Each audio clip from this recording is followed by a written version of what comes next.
নমস্কার বন্ধুরা, শ্রাবণী রান্নাঘরে আপনাদের সবাইকে স্বাগত। আজ আমি আপনাদের তৈরি করে দেখাবো গাজরের হালুয়া।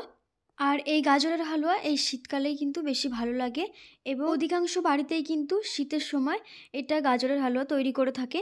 সারা বছর তো বাজারে গাজর পাওয়া যায়, কিন্তু শীতের সময় বেশি টেস্টি লাগে এবং বাড়িতে গেস্ট আসলে কিন্তু এই গাজরের হালুয়া ডেজার্ট হিসেবে আপনি সার্ভ করতে পারেন। গাজরের হালুয়া তৈরি করার জন্য সবার প্রথমে আমি এখানে গাজরটা গ্রেট করে নিয়েছি। তারপর ওভেনে একটা কড়াই বসিয়ে খুব ভালো করে গরম করে নিয়েছি। এবার পরিমাণ মতো ঘি দিয়ে দিচ্ছি।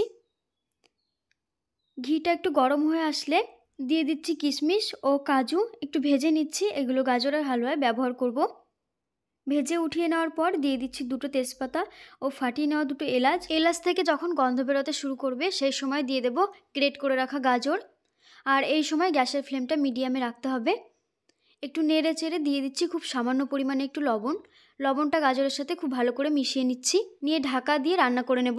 মিনিমাম 10 মিনিটের মতো ঢাকা দিয়ে গাজরটাকে রান্না করে নিতে হবে। এর ফলে গাজরটা খুব ভালোভাবে সেদ্ধ হয়ে যাবে আর গাজরটা কিন্তু খুব সুন্দর নরম হয়ে আসবে আর গাজরের হালুয়াটা খুব ভালো হবে। দেখুন 10 মিনিট পর গাজরটা খুব ভালোভাবে সেদ্ধ হয়ে গেছে। সেই সময় দিয়ে দিচ্ছি পরিমাণ মতো চিনি। চিনিটা এখানে অবশ্যই আপনারা আপনাদের নিজেদের স্বাদ অনুসারে ব্যবহার করবেন।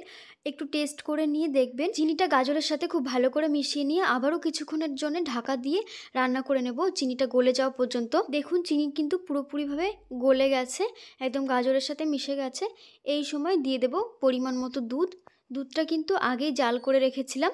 দুধটা দেওয়ার পর গ্যাসের ফ্লেমটা হাইতে করে দিয়ে দুধটা ফুটে আসা পর্যন্ত অপেক্ষা করব। দেখুন দুধ কিন্তু ফুটে এসছে। এই সময় দিয়ে দিচ্ছি আগে থেকে ভেজে রাখা কাজু কিশমিশ। দিয়ে গাজরের সাথে খুব ভালো করে মিশিয়ে নিচ্ছি। এরপর ঢাকা দিয়ে কিছুক্ষণের জন্য রান্না করে নেব। খুব বেশিক্ষণ সময় কিন্তু ঢাকা দিয়ে রান্না করে নিতে হবে না, কারণ আগে থেকেই কিন্তু গাজর ঢাকা দিয়ে অনেকটা সময় ধরে রান্না করে নেওয়া হয়েছে। গাজরটা খুব ভালো মতো সিদ্ধ হয়ে গেছে।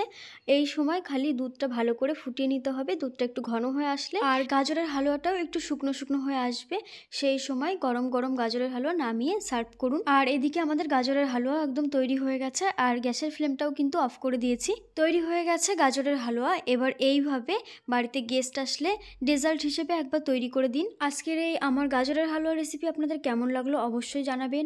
বা যদি ভালো লেগে থাকে একটা লাইক করবেন ও শেয়ার করবেন বন্ধুদের সাথে। আর চ্যানেলটি সাবস্ক্রাইব করে অবশ্যই পাশে থাকবেন। আজ এই পর্যন্ত, আবারও হাজির হয়ে যাব নতুন কোনো রেসিপির সঙ্গে। ততক্ষণে সবাই খুব ভালো থাকবেন, সুস্থ থাকবেন।